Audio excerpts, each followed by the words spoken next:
Boa tarde, pessoal. Deus abençoe. Vou falar da continuidade do texto de Hebreus capítulo 1. Vou passar por Hebreus capítulo 3, versículo com Deus. Do capítulo 13. Aí está escrito assim, ó: Antes, exortai-vos uns aos outros todos os dias, durante o tempo que se chama hoje, para que nenhum de vós se endureça pelo engano do pecado. Lá no deserto, lá aonde eles foram provados, no capítulo 8 fala aqui, ó: Não endureçais os vossos corações, como na provocação no dia da tentação no deserto. Então, eles foram eles não foram tentados, eles provocaram a Deus mediante a direção de Moisés, a pedido de Deus. Então ali não foi o pecado. O pecado, eles não tinham como hoje nós temos acesso ao pecado. Então eles lá, durante aquela condição que eles se encontravam no deserto, eles provocaram no dia da tentação no deserto, onde os vossos pais me tentaram, me provaram e viram por 40 anos as minhas obras. Então, Deus mostrou as obras saindo da terra do Egito, testando eles no deserto, alimentando eles.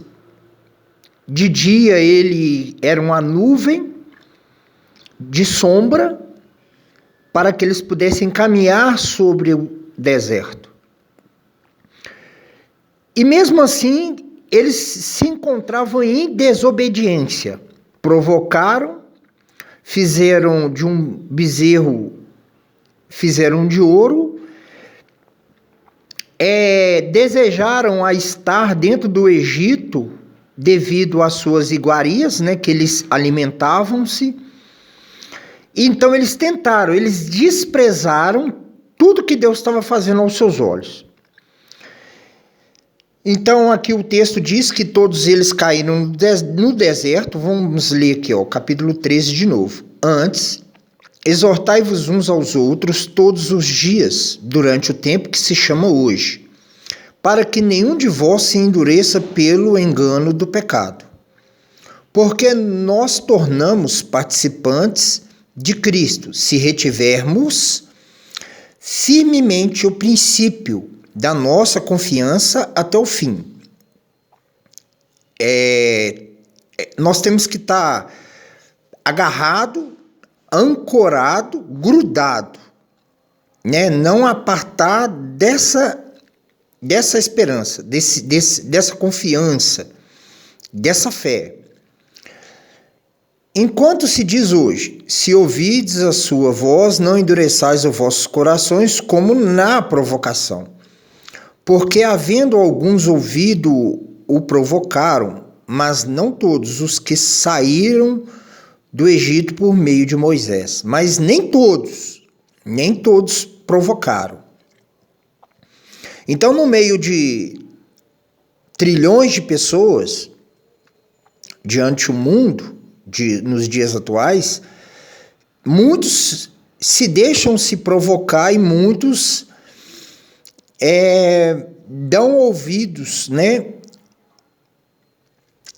à condição que elas se encontram, tendo o conhecimento da sua condição humana, que ela vivencia dia após dia, e não abrindo mão da sua fé e da sua esperança. Aí fala: mas com quem se indignou por 40 anos, Não foi porventura com os que pecaram, cujos corpos caíram no deserto? Eles provocaram, né? E hoje nós temos diante de nós o pecado. E a quem jurou quem não entraria no seu repouso, senão os que foram desobedientes? E vemos que não puderam entrar por causa da sua incredulidade. Então, o narrador do livro Hebreus, ele coloca essa palavra incredulidade, que ele fala, ó, e vemos que não puderam entrar por causa da sua incredulidade. Porque no versículo 18 fala assim, ó, e a quem jurou quem não entraria no seu repouso, senão os que foram desobedientes? Deus falou que, aqui na palavra fala, que no 11 fala assim, ó, assim jurei na minha ira, que não entrarão no meu repouso. Então, aqui no 19, fala assim, ó, e vemos que não puderam entrar por causa da sua incredulidade. Então, a incredulidade é a mesma coisa de não crer, de não aceitar, de não prestar atenção. Se desmerecer diante uma palavra que faz morada na pessoa, no coração, na vida dela, e ela não se desagarra daquela palavra.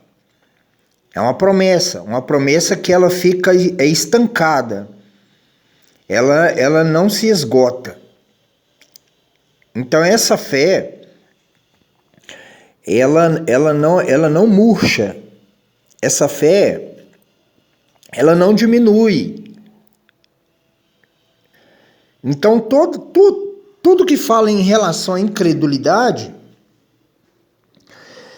e quando nós vemos a esperança e a confiança, é o que nós temos, nós confiamos em algo. Eu confio, nós saímos durante o dia para trabalhar, confio, falo assim, hoje vai ser meu dia vai ser abençoado. Então, confiamos na bênção que é dada dos céus, por Deus, e naquele dia a gente tem até um dia bem sucedido em relação àquela crença e credibilidade que a pessoa ela entregou ao iniciar o seu dia, acreditou. Então está escrito aqui, ó, então nós cremos na salvação eterna, mas quando a pessoa se encontra diante do pecado, nós temos essa dúvida aqui que fica o escritor que escreveu isso aqui, ó. Temamos, pois que porventura, deixada a promessa de entrar no seu repouso, pareça que algum de vós fica para trás. Porque também a nós foram pregadas as boas novas, como a eles, mas a palavra da pregação nada lhe aproveitou, porquanto não estava misturado com a fé naqueles que a ouviram. Então aqui, ó, teve naqueles que a ouviram, dois tipos de pessoas. Aqui fala,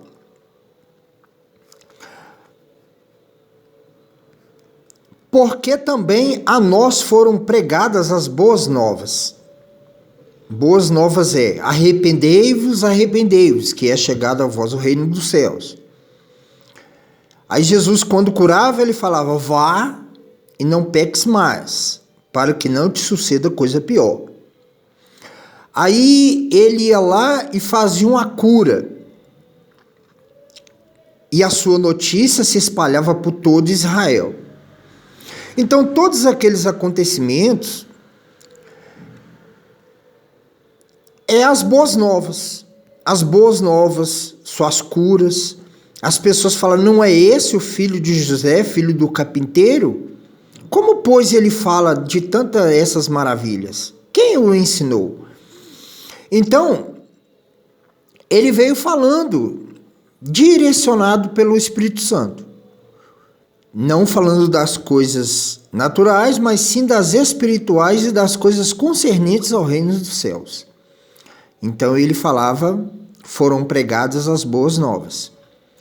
Então o texto aqui diz assim, ó, o escritor, o que escreveu o livro, ele fala: temamos, pois que porventura deixada a promessa de entrar no seu repouso, pareça que alguns de vós ficam para trás.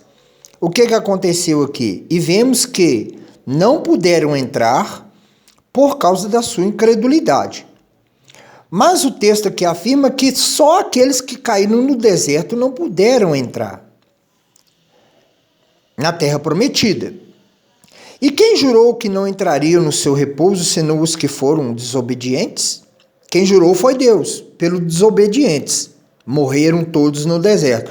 Mas a promessa se cumpriu na vida daqueles outros, os que estavam para dar continuidade na palavra e credibilidade na promessa que ela não ia se passar. Então aconteceu deles entrarem na terra prometida através de Moisés, né, dos guerreiros da fé. Então nós temos essa fé, mas o título fala aqui, ó: temamos, pois que porventura, deixada a promessa de entrar no seu repouso, pereçam, que alguns de vós ficam para trás.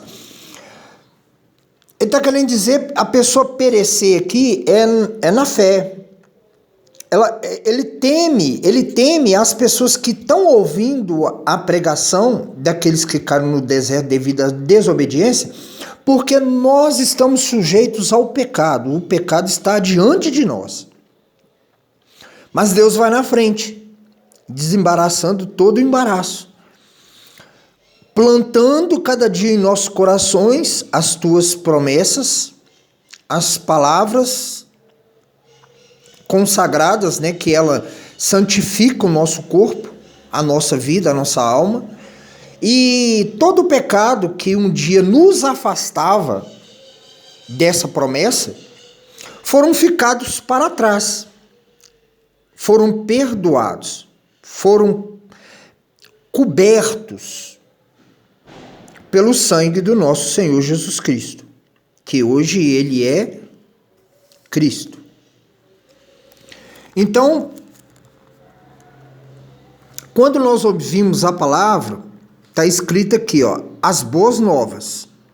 Então, todas essas boas novas é porque o próprio Deus, e ele em forma de gente, o Filho, ele conheceu os nossos corações, as nossas dores, as nossas enfermidades. Nós levávamos uma maldição. A maldição, quem tinha o domínio da maldição era quem? Vamos ler lá no 14, ó. E visto como os filhos participam da carne e do sangue, também ele participou das mesmas coisas, para que pela morte aniquilasse o que tinha o império da morte, isto é, o diabo. Então, quando a pessoa se encontra em pecado, ela está possessa de espíritos, porque o pecado está diante de vós. Se o pecado está diante de vós, ele pertence ao império, o império da morte, que é o diabo. Este pecado, ele gera a morte.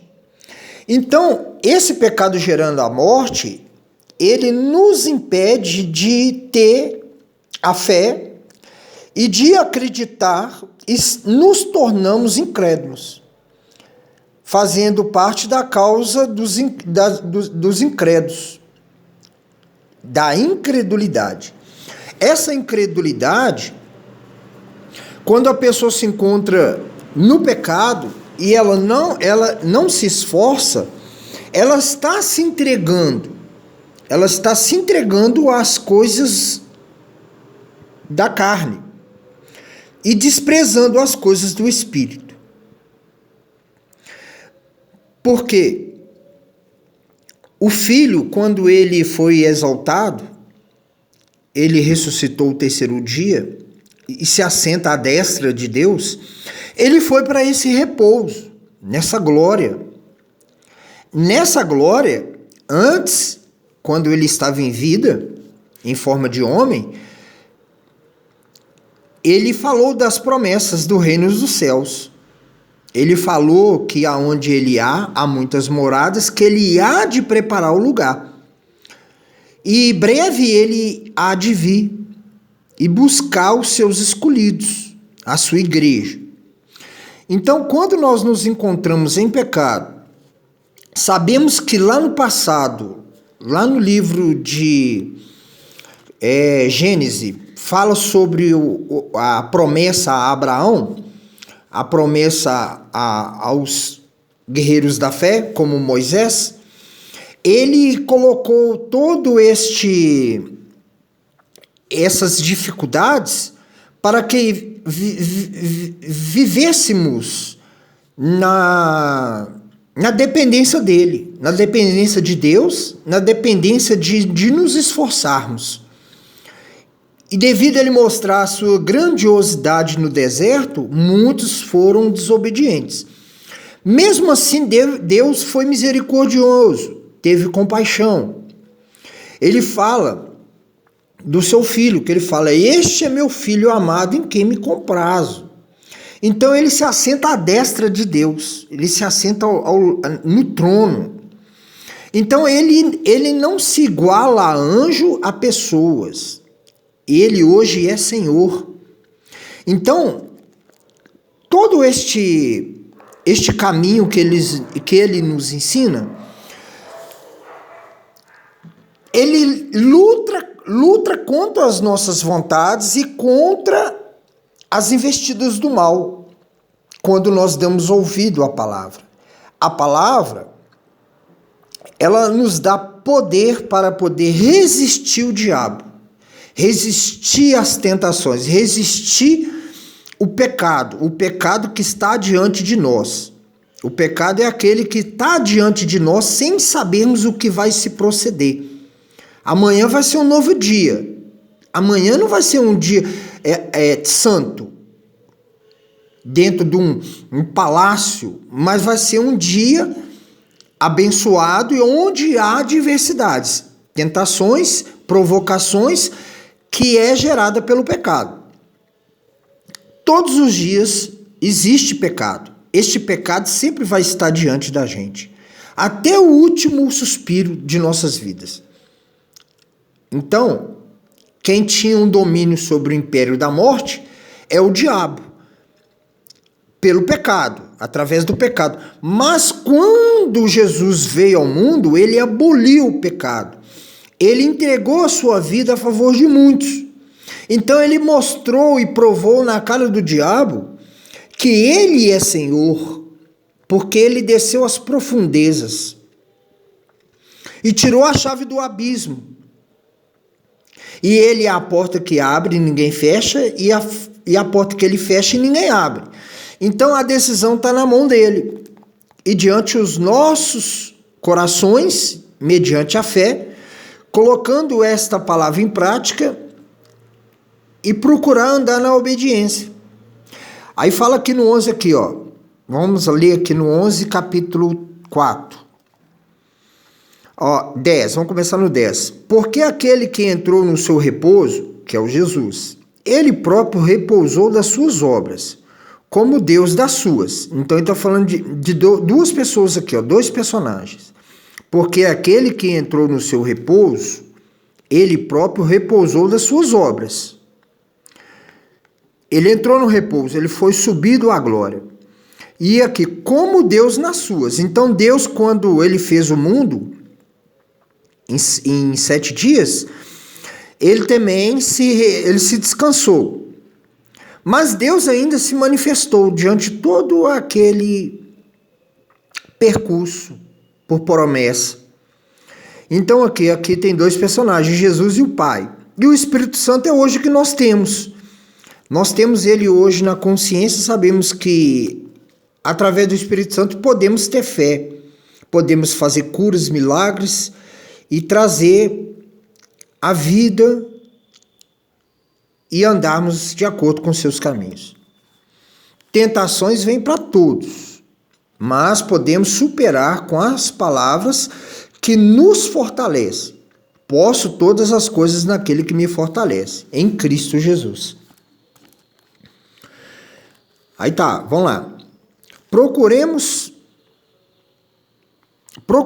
pois, entrar naquele repouso, para que ninguém caia no mesmo exemplo da desobediência. Então aqui está uma opção. Porque a palavra de Deus é viva, eficaz, é mais penetrante do que espada alguma de 2 gumes, e penetra até a divisão da alma e do espírito e juntas e medulas, e é apta para discernir os pensamentos e intenções do coração. Então, ele sabe os nossos pensamentos e nossas intenções, e do coração. Então, se nós temos essa fé ancorada em nossos corpos, nossa alma, essa fé, ela tem que ter direção. Não fala direção de si próprio, mas sim da palavra, do que está hoje constituído diante dos homens, a igreja, a congregação, a reverência. Porque nós sabemos até para poder surgir o evangelho, foi uma briga, foi uma guerra, foi uma situação muito difícil, porque nós sabemos que existe a Bíblia cristã e a Bíblia católica. Eu prefiro opinar pela Bíblia de 66 livros, a Bíblia cristã. A Bíblia católica, ela tem 7 livros a mais. Eu vou explicar por quê. A Bíblia católica, ela tem 7 livros a mais, mas tem um livro lá dentro da Bíblia católica que fala sobre os impérios dos reis naquela época. Naquela época, não existia só Israel, Jerusalém, Damasco,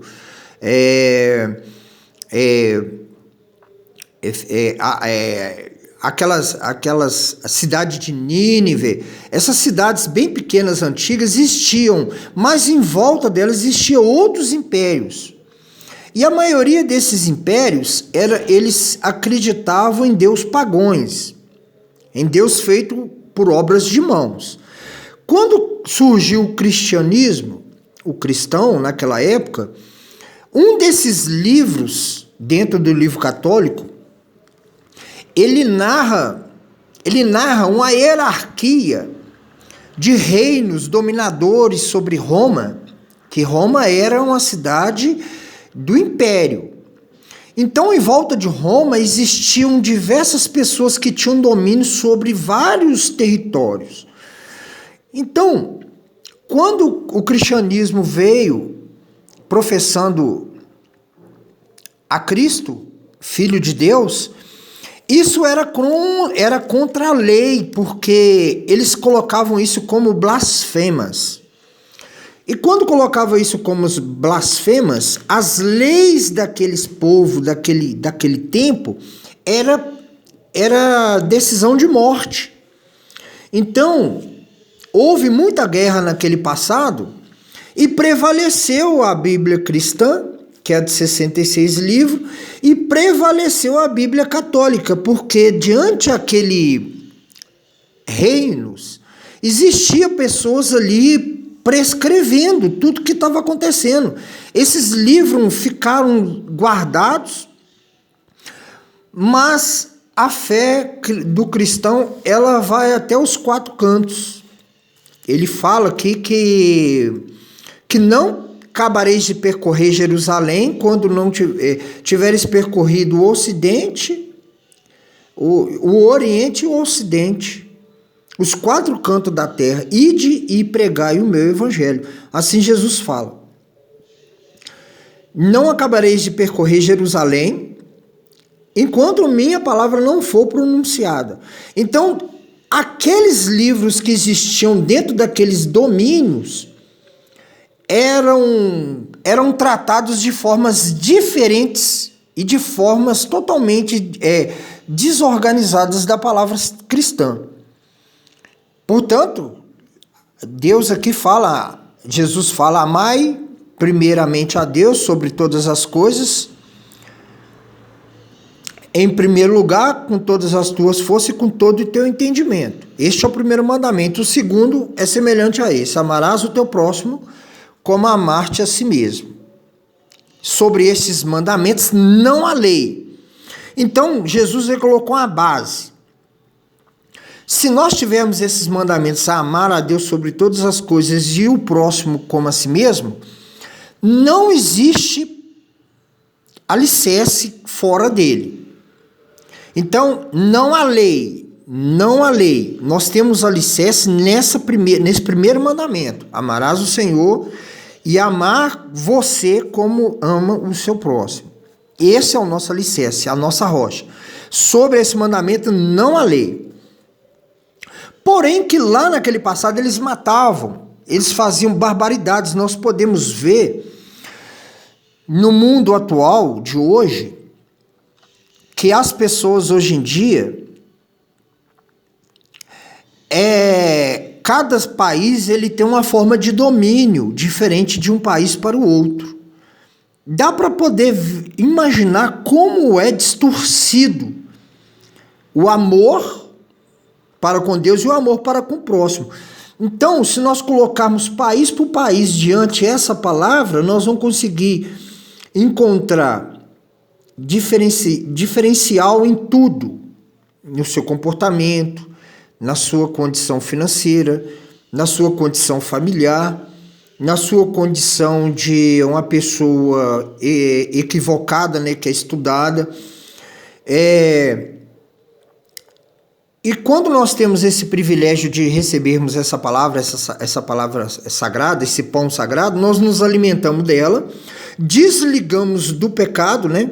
O pecado que está diante de nós, para que nós não viemos entrar em tentação e ficar no domínio do império da morte, que é o diabo, né? Então aqui fica essa palavra, pessoal, porque aqui está uma promessa, aqui está sendo escrito, né, pelas pessoas que falaram através do Espírito Santo, e hoje nós podemos nos alimentar através dessas escritas, né, dessas promessas.